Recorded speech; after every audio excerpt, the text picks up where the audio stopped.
Padahal anjing tuh terkenal galak kali loh. Dan dia pasti bakal menggonggong kalau setiap kali ada orang asing masuk ke dalam rumahnya si Chris. Nah, kalau di malam kejadian anjing itu tuh diam aja Pak, itu artinya pelaku dari tindak pembunuhan ini kemungkinan adalah orang terdekatnya si Chris Pak, kata si Leonard. Hai, wassalamualaikum warahmatullahi wabarakatuh. Terima kasih sudah klik video ini. Di malam ini aku akan menceritakan lagi sebuah kasus kriminal yang berkaitan dengan orang tua, khususnya ibu yang selalu berusaha menjaga dan merawat anaknya dengan sepenuh hati. Tapi sayangnya upaya itu harus berujung tragis karena ada sebuah kejadian naas yang menimpa sang ibu dan juga keluarga besarnya ibu ini, di mana pada suatu hari mereka ditemukan tewas mengenaskan di atas tempat tidurnya masing-masing. Nah, proses penyelidikan kasus ini juga betul-betul susah kali karena minimnya jejak dan juga barang bukti. Tapi setelah melewati proses yang menguras tenaga dan juga emosi, polisi untungnya berhasil menangkap si pelaku.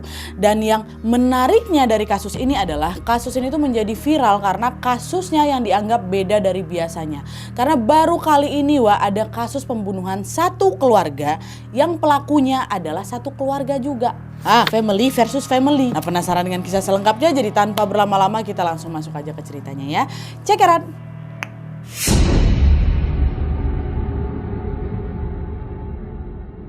Oke, sebelum aku masuk ke ceritanya, seperti biasa aku mau jelasin dulu latar belakang tentang The Rhoden Family ini ya. Nah, jadi Rhoden Family ini adalah sebuah keluarga yang terdiri dari 5 orang. Sang ayah bernama Chris Rhoden Senior dan sang ibu ini bernama Dana. Dan mereka berdua memiliki 3 orang anak Yang pertama namanya Frankie, umurnya 20 tahun pada kejadian ini. Terus yang kedua Hannah, usianya 19 tahun. Dan yang ketiga Chris Junior, usianya 16 tahun. Tapi sejak tahun 2007 orang tua mereka atau si Chris dan si Dana ini memutuskan untuk bercerai. Nah, dalam kejadian ini The Rhoden Family yang mereka berlima ini diketahui tinggal terpisah di 3 rumah yang berbeda. Ini dengar baik-baik ya, namanya banyak, jadi tolong diserap lah gitu.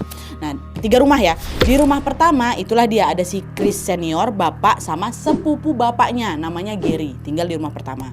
Terus di rumah kedua ada Dana, si istri atau si ibu tadi tuh. Terus Hannah anak keduanya sama Chris Junior, anak bungsu dari si keluarga ini. Dan juga ada seorang bayi perempuan yang masih berusia 4 hari bernama Kaylee yang merupakan anak kandung dari Hannah yang baru aja dilahirkan. Jadi ini si Kaylee ini cucunya si Dana dan si Chris ya. Ini di rumah kedua. Nah, sementara itu di rumah ketiga barulah ada Frankie, anak pertama dia sama tunangannya Frankie yang namanya Hannah. Hannah juga namanya sama kayak kakaknya, tapi ini namanya Hannah Gilly. Dan ada juga 2 anak kecil lagi yang masing-masing bernama Brandley, perempuan berusia 3 tahun, dan juga Roger berusia 6 bulan laki-laki. Jadi rumah keempat ini rumah ketiga ada 4 orang ya. Dan by the way si Roger itu yang paling kecil yang 6 bulan itu adalah anak dari si Frankie sama Hannah tunangannya. Mereka belum nikah tapi udah punya anak. Oke. Terus kalau si Brandley yang ada di rumah ketiga ini siapa? Brandley ini adalah anak Hannah dari mantan pacar terdahulu gitu. Jadi bisa dibilang Brandley ini adalah anak tirinya si Frankie. Nah, banyak kan, mumet nggak pala kali. Ini sampai sini insya Allah kalian paham ya. Jadi di rumah pertama itu ada Chris Senior, bapak mereka sama Grace sepupunya.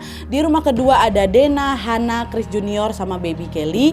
Terus di rumah ketiga ada Frankie, Gilly atau Hannah Gilly itu, Brandley dan juga baby Roger berempat. Oke. Mereka memang tinggal berpisah-pisah gitu. Tapi meskipun tinggal di rumah yang berbeda, The Rhoden Family ini masih tinggal di kawasan yang sama yaitu di Union Hill Road, Pike County, Ohio. Oke. Nah, sedikit tambahan informasi Pike County ini adalah sebuah pedesaan yang hanya dihuni kurang lebih sekitar 2.000 orang aja.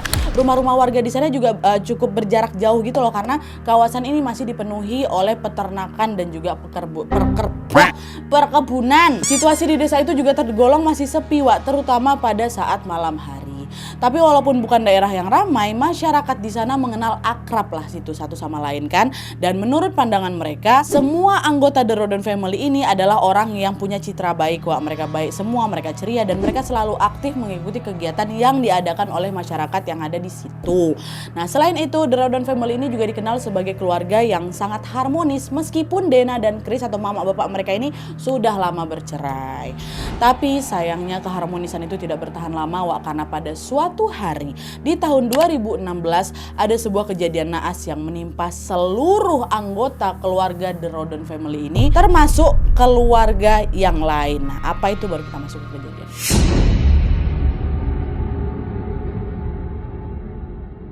Nah, jadi pada tanggal 22 April 2016 pagi, Dua adik iparnya Chris atau adik kandung darinya si Dena ini Wak, yang bernama Bobby dan James, datanglah ini berkunjung ke rumahnya Chris, which is kemana? Ke rumah pertama, karena ada sebuah urusan. Jadi walaupun kakak mereka ini sudah lama bercerai Wak, sama si Chris ini, hubungan antar adik ipar dengan abang ipar ini masih sangat akrab gitu loh. Bahkan adik-adik iparnya ini, mereka berdua sering membantu Chris untuk mengurusi hewan ternak yang si Chris punya. Nah, pergilah mereka berdua ke sana kan. Pada saat sudah sampai di rumah pertama ini, pintu berkali-kali diketuk, nama si Chris juga berkali-kali dipanggil. Tapi si Chris ataupun Gary, sepupunya yang tinggal sama si Chris itu Wak, tidak merespon sama sekali, nggak ada yang ngebukain pintu tuh. Nah, karena mereka udah ngerasa cukup khawatir kok temen-temennya Chris nggak membukain pintu, dia pergi juga nggak ada ngabarin kita. Mereka pun akhirnya terpaksa membuka pintu itu menggunakan kunci cadangan yang mereka bawa Wak, karena memang mereka sering bolak-balik ke sana kan. Jadi si Chris pun ngasih kunci cadangan ke dia untuk ngasih pakan ternak tuh lah. Mereka bawa, dibuka lah sama siapa ini, mam mereka berdua kan. Nah, pas baru aja masuk Wak, mereka langsung kaget waktu melihat ada noda darah yang berceceran di lantai rumahnya si Chris itu. Di situ perasaan James sama Bobby itu langsung nggak enak lah, ada darah. Dan mereka pun langsung segera mengecek ke semua ruangan sambil manggil-manggil nama Chris. Chris kok di mana Chris? Chris kok bebe aja kan, kata mereka. Meskipun sudah berkali-kali dipanggil Wak, tidak ada satupun orang yang menjawab dari dalam rumah itu. Dan pas mereka ngecek ke kamarnya Chris Wak, mereka langsung melihat Chris sudah meninggal dunia di atas kasurnya dalam kondisi bersimbah cairan merah. Selain menemukan jasadnya si Chris Wak di kamar yang beda, mereka juga menemukan itulah si Gary, sepupunya si Chris itu yang tinggal bareng dia kan, juga meninggal Wak, sama di atas tempat tidur dia bergelimbang darah. Nah, melihat penemuan semengerikan itu, Bobby langsung lah itu nelfon 911 kan untuk minta bantuan.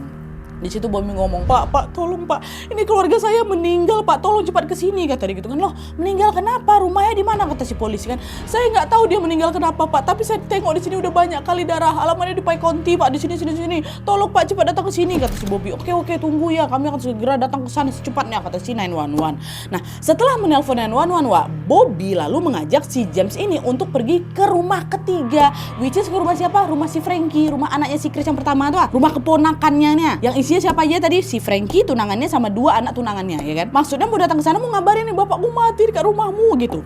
Begilah mereka berdua ke rumah ketiga kan. Sampai mereka di sana, mereka disambut sama si Brandley Wak, anak tirinya si Frankie itu loh, anak pertama si Hana. Nah, waktu si Brandley datang wajahnya pucat gitu, macam orang lagi ketakutan. Bobby nanya kan, kamu kenapa nak, sakit kamu? Mama bapakmu kemana? Ada orang di rumah, kata si Bobby. Nah, mendengar pertanyaan itu Wak, si Brandley ini hanya cuma terdiam aja gitu sambil ditundukkannya gitu kepalanya kan.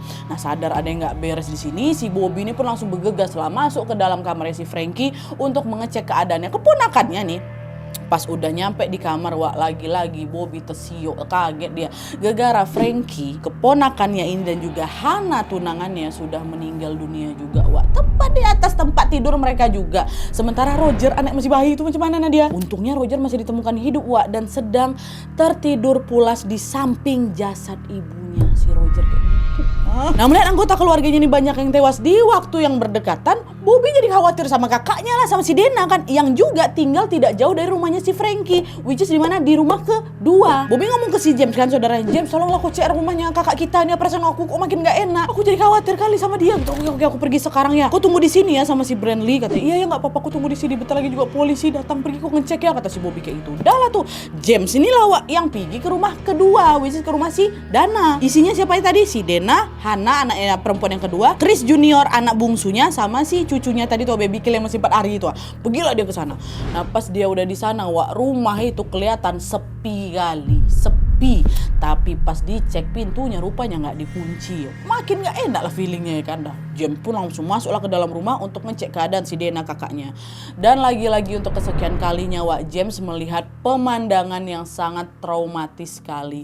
Pada saat itu Dena, Hana keponakannya, Chris Junior keponakannya juga sudah meninggal dunia di kamar masing-masing. Si Kelly yang masih umurnya 4 hari itu gimana Nadia? Untungnya selamat Wak. Dia ditemukan, si baby Kelly ditemukan selamat tapi dalam pelukan ibunya, pelukan Hana. Bayangkan mata. Ya Allah, astagfirullahaladzim. Melihat ketujuh keluarganya meninggal dalam rentang waktu yang berdekatan, James makin lemasnya Wak. Dengan penuh isak tangis, James berusaha nelpon 911 lagi untuk melaporkan 2 kematian yang baru saja ditemukan, which is di rumah ketiga tahu rumahnya si Franky sama rumah kedua, rumah kakak si Dena. Gak lama setelah si James ini menelpon, polisi pun tibalah di lokasi dan langsung melakukan olah TKP.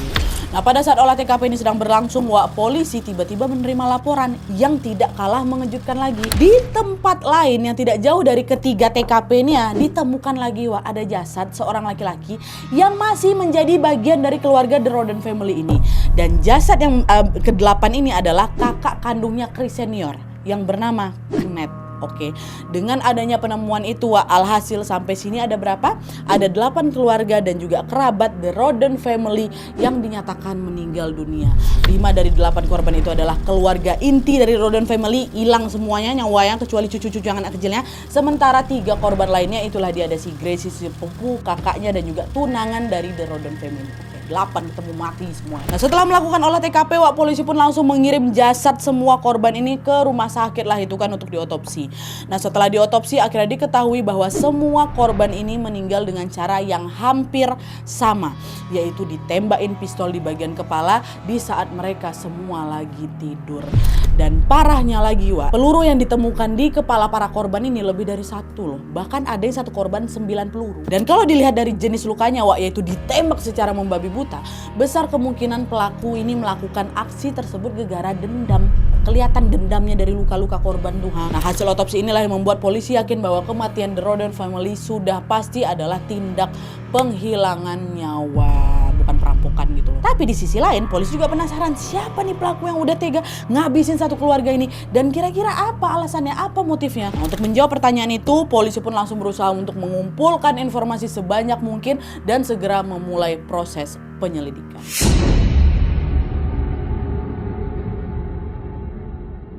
Penyelidikan dari kasus kematian The Roden family ini dipimpin oleh kepala polisi yang bernama Charles.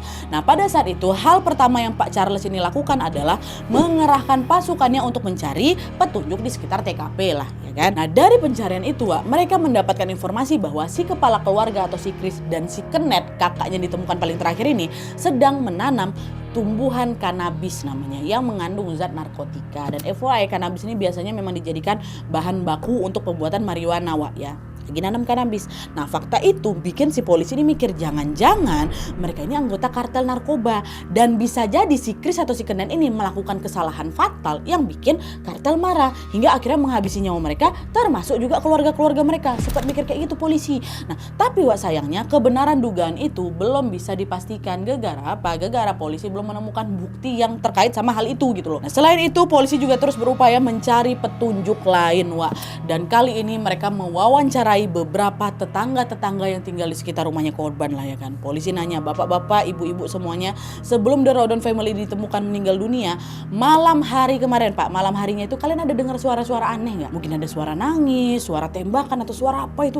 Nggak ada loh Pak. Malam tuh sepi-sepi aja. Kalaupun ada suara mencurigakan pasti salah satu di antara kami ada yang dengar. Ini nggak ada, aman-aman aja kayaknya malam itu kata tetangga. Apalagi itu kan juga desa kecil kan, tetangga ngerasa kayak nggak ada dengar sesuatu. Nah, keterangan itu juga dibenarkan sama ayahnya Chris senior namanya Leonard yang tinggal juga nggak jauh dari rumah si Chris. Nah, Pak Leonard ini bilang kalau di malam kejadian itu anjing yang dipelihara sama si Chris sama si sama si Grey itu sama sekali nggak ngegonggong Pak. Padahal anjing itu terkenal galak kali loh. Dan dia pasti bakal menggonggong kalau setiap kali ada orang asing masuk ke dalam rumahnya si Chris. Nah, kalau di malam kejadian anjing itu tuh diam aja Pak, itu artinya pelaku dari tindak pembunuhan ini kemungkinan adalah orang terdekatnya si Chris Pak, kata si Leonard. Dah dicatat lagi keterangannya sama polisi karena kasus ini terjadi di 4 lokasi yang berbeda polisi juga mikir kayaknya pelaku ini bukan cuma satu orang lah, bisa jadi ada orang lain juga yang ngebantu pelaku untuk ngabisin si para korban ini.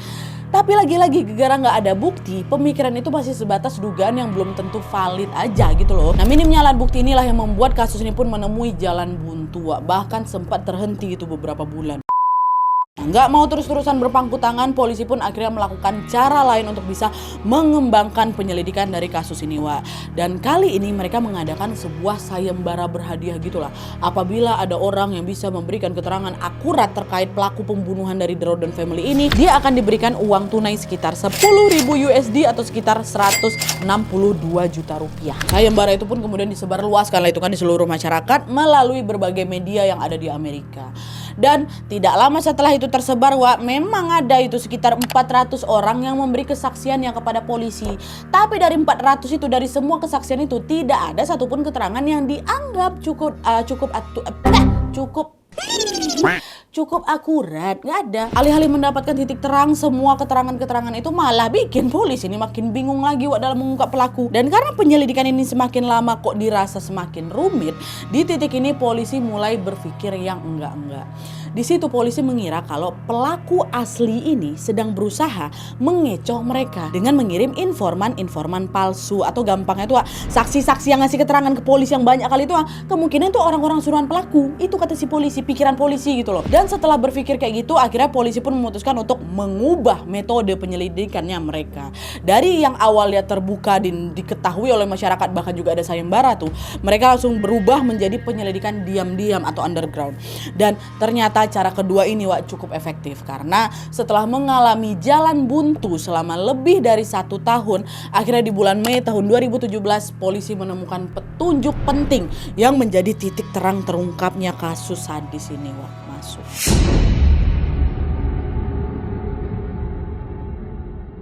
Nah jadi, Wak, ketika melakukan penyelidikan secara diam-diam ini, polisi ketika melakukan penyelidikan secara diam-diam ini, polisi beberapa kali datanglah itu ke TKP lagi untuk mengobrol dengan warga kan. Nah suatu hari saat sedang berkunjung ke Pai Konti ini, Wak, ada warga yang ngomong, "Pak polisi, saya tuh sebenarnya curiga lah, Pak, sama satu orang. Dan entah kenapa, Pak, saya tuh ngerasa orang ini ada kaitannya sama kematian The Rodon Family." Kata si orang ini, "Oke, siapa orang yang kamu maksud?"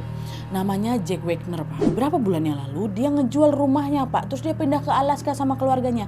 Cuma yang bikin saya agak curiga nih, Pak, yang mereka kok pindahnya kayak diam-diam gitu. Terkesan buru-buru kayak gitulah, Pak. Macam lagi nyembunyiin sesuatu. Cobalah Bapak cek aja si Jack tuh, Pak, gitu. Gak enak perasaan saya," kata si orang ini. "Oke, baik, terima kasih informasinya. Nanti coba kami cari tahu lagi," kata polisi kayak gitu kan. Nah, setelah mendapatkan keterangan baru ini, Wak, entah kenapa di situ polisi tuh langsung memiliki keyakinan soal kesaksian si orang ini loh. Akhirnya polisi pun segeralah menggali informasi sebanyak mungkin tentang si Jack ini. Nah, dari situ polisi baru tahu kalau Jack ini, Wak, punya latar belakang yang gak main-main. Dari hasil penyelidikannya mereka diketahui kalau si Jack ini adalah anak orang kaya yang keluarganya memiliki berbagai properti di Pai Konti itu atau di desanya itu.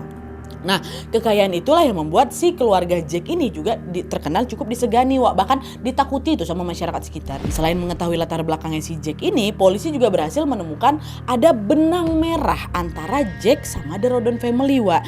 Jadi ternyata Jack ini sempat berpacaran sama Hana, sama anak keduanya si Chris, ya, bukan tunangannya si Frankie. Anak keduanya si Chris selama beberapa tahun. Tapi masalahnya pada saat mereka pacaran, Hana ini masih berusia 13 tahun, Wak, which is masih di bawah umur. Jack udah 20 tahun, pacaran sama yang udah tua kali gitu loh. Nah, selain memacari anak di bawah umur, Jack ini juga sering bersikap semena-mena, Wak, sama si Hana ini. Menurut keterangan beberapa saksi, Jack ini adalah laki-laki yang sangat posesif, kasar, suka ngatur, dan dia selalu memaksa si Hana supaya tinggal di rumahnya dia. Tapi nggak lama setelah tinggal di sana, ya kan, namanya pacaran berlebihan, Jack pun hamilin si Hana. Nah, dari kehamilan itu, Wak, Hana pun melahirkan seorang bayi perempuan yang dikasih nama Sofia. Ya, jadi kayaknya nggak ada nama Sofia lah, Nadia. Adanya Baby Kelly. Bentar. Ya, ada nih anak yang namanya Sofia. Nah, nggak lama setelah melahirkan Sofia, Wak, hubungan Jack dan juga Hana perlahan malah makin memburuk lagi. Mereka jadi sering bertengkar dan meributkan hal-hal sepele. Dan setiap kali bertengkar, Wak, Jack ini nggak segan-segan melakukan kekerasan fisik pada Hana. Hana sering dipukul, ditendang, dan lain sebagainya. Nah, nggak tahan lah dia sama pertengkaran itu, ya kan. Akhirnya Hana memilih cabut dari rumahnya si Jack. Dia balik lagi ke rumah mamanya dengan membawa anaknya Sofia, Wak. Nah, melihat anaknya si Sofia ini dibawa pergi sama si Hana, Jack nggak terima. Dia ngomong, "Kok kalau nggak mau balikin Sofia, gua habisin kok ya. Cuma aku di sini yang berhak merawat Sofia, bukan kau," kata si Jack. Nah, Hana jawab, "Enak aja kok, Sofia itu kan anak aku juga. Justru aku sebagai ibunya nih lah yang berhak merawat dia," kata Hana kayak gitu. Dan by the way, Wak, Jack sama Hana ini belum nikah ya, masih pacaran ya mereka. Cuman mereka sama-sama ngerebutin hak asuh atas Sofia gitu, Wak. Perseteruan antara Jack dan Hana ini pun terjadi selama kurang lebih 2 tahun, Wak. Dan ketika memasuki tahun ketiga ini, Hana tiba-tiba berkencan lagi sama laki-laki yang namanya si Charles, pacar baru lagi lagi dia, Wak. Dan dari hubungan itu Hana hamil lagi. Disitulah dia lahirkan anak keduanya. Siapa anak keduanya ini dia? Itulah dia si Kelly yang ada dekat THKP yang baru lahir 4 hari umurnya itu. Itulah si Kelly itu. Jadi Hana punya 2 anak, Sofia anak pertamanya sama si Jack, si Kelly anak keduanya dari si Charles. Nah, mengetahui Hana dihamili sama laki-laki lain, Jack makin gak terima lagi.